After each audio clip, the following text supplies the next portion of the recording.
श्री स्वामी समर्थ. ज्यांच्या घरामध्ये सतत कटकटी होतात, छोट्या छोट्या गोष्टीवरून भांडणे होतात आणि नंतर त्याचे रूपांतर वादामध्ये होते. घरामधील मुले चिडचिड करतात, हट्टीपणा करतात, कोणाचं ऐकत नाहीत, मोठ्यांचा अनादर करतात. घरामध्ये सतत भांडे पडत असतील, कसल्या ना कसल्या कारणाने घरातील इलेक्ट्रिक वस्तू सारख्या खराब होत असतील, तर हे नकारात्मक ऊर्जेचं चिन्ह आहे. त्यावर एक प्रभावशाली उपाय आपण आज पाहणार आहोत. हा उपाय केल्याने तुम्हाला पहिल्या दिवसापासूनच सकारात्मक ऊर्जा जाणवू लागेल. घरातील दोष मुक्त होऊन मनक शांती मिळेल. तुम्हाला घरामध्ये बाहेरपेक्षा जास्त करमायला लागेल. घरातील माणसं एकमेकांबद्दल काळजी करायला लागतील. चला तर मग हा उपाय कोणता आहे? स्वामी समर्थांच्या कृपेने तुम्ही या उपायाला सुरू करायला हरकत नाही. 1. दीप प्रज्वलन. दररोज सकाळी आणि सायंकाळी घरात तुपाचा दिवा लावा. यामुळे देवी लक्ष्मीची कृपा प्राप्त होते आणि घरात सुख समृद्धी नांदते. 2. दही भात उपाय. अमावस्या आणि पौर्णिमेच्या रात्री सुक्या कागदावर थोडा दहीभात ठेवा आणि त्यावर हळद कुंकू टाका. हा कागद मोहरीच्या धक्क्यावर किंवा खिडकीवर ठेवा आणि सकाळी तो कचऱ्यात टाकून द्या. यामुळे घरातील नकारात्मक ऊर्जा दूर होते आणि सकारात्मक ऊर्जा प्रवेश करते. 3. जेवणाचा घास.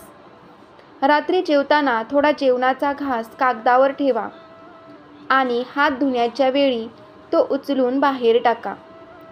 यामुळे वास्तुपुरुष आणि वास्तुदैवत प्रसन्न राहतात आणि घरात सुखशांती नांदते.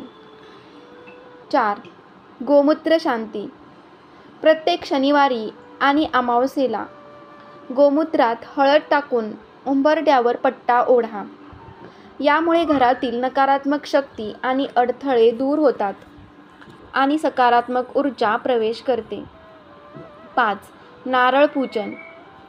सोमवार आणि एकादशी या दिवसांनी नारळ फोडू नये, कारण या दिवसांना देवतांचे प्रतीक मानले जाते आणि नारळ फोडल्याने देवांना त्रास होऊ शकतो. 6. गाय माता पूजन. गाय आपल्याला दूध देते आणि अनेक प्रकारे आपल्याला उपयुक्त ठरते. त्यामुळे गाईला हकलून लावू नये. गाईला अन्न आणि गूळ द्यावे. यामुळे आपले पाप दूर होते आणि सुखसमृद्धी प्राप्त होते. 7. प्राणीपूजन. घरातील कुत्रे आणि इतर प्राण्यांना नियमितपणे जेवण द्यावे. यामुळे पंचमहायज्ञ केल्याचे पुण्य प्राप्त होते आणि घरात सुखशांती नांदते. 8. पाणीदान. पाणी मागणाऱ्याला पाणी द्यावे. उन्हाळ्यात तहानलेल्या प्राण्यांना पाणी देणे हे महापुण्य आहे. 9. गरजूंना मदत. रस्त्यावरील वृद्ध, गंधर्व, अपंग, आजारी व्यक्तीला मदत करावी. यासारखे पुण्य कमवण्याची संधी क्वचितच मिळते. 10. झाडांची काळजी. 10 महिन्यांनी झाडांची काळजी घ्यावी. झाडाला पाणी द्यावे आणि त्याला स्वच्छ ठेवावे. 11. मीठदान. सायंकाळी घरातून मीठ, पैसे आणि झाडू देऊ नये, कारण या वस्तू लक्ष्मीचे प्रतीक मानल्या जातात आणि सायंकाळी लक्ष्मी घरात येते असे मानले जाते. 12. दूध आणि दुग्धजन्य पदार्थ. सायंकाळी घरातून दूध आणि दुग्धजन्य पदार्थ देऊ नये, कारण गाय लक्ष्मीचे प्रतीक मानले जाते आणि दूध हे गायीचे उत्पादन आहे. 13. देवघराची रचना. देवघरात डावीकडे कलश, त्यावर नारळ आणि शेंडी ठेवावी आणि उजवीकडे दीपक ठेवावा. 14. कामावर जाताना कामाचा बभरा करू नये, अन्यथा कामात विचलित व्हाल. उपाशीपोटी कामावर जाऊ नये. काहीतरी खाऊनच बाहेर पडा. 15. उत्साही राहण्यासाठी. एखाद्या दिवशी कामावर जाण्याची इच्छा नसेल तर सकाळी आंघोळीनंतर ओम चैतन्य गोरक्षनाथाय नमः हा मंत्र 20 मिनिटे म्हणा. 16.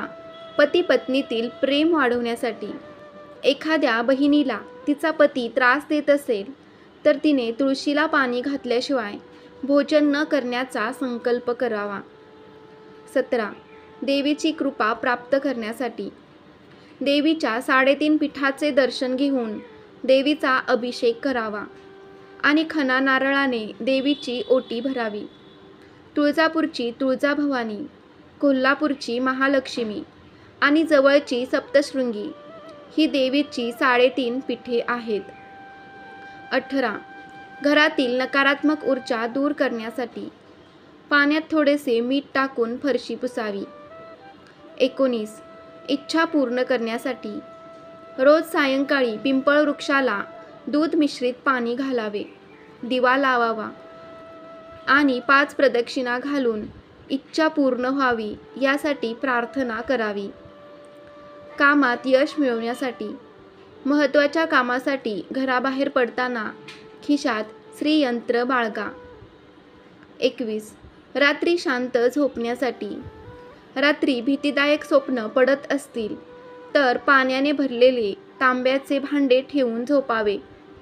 सकाळी हे पाणी एखाद्या झाडाला घालावे.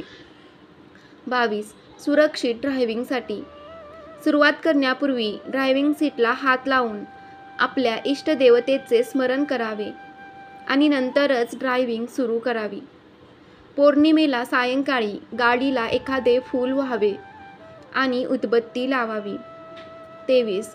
दुकान बंद करताना दुकान बंद करून जाताना कुलदेवतेचे, इष्टदेवतेचे आणि वास्तुपुरुषाचे आभार मानावे. दिवसभरातील नफा तोटा त्यांना समर्पित करा. 24. निरोप घेताना कोणाचाही निरोप घेताना येतो म्हणावे, जातो म्हणू नये. 25.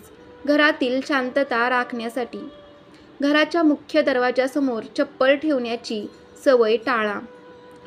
बांधकाम करताना घराचे बांधकाम करताना जमिनीखाली हाडे, विटा, शंख इत्यादी सापडल्यास त्या जागेची शुद्धी करून घ्यावी.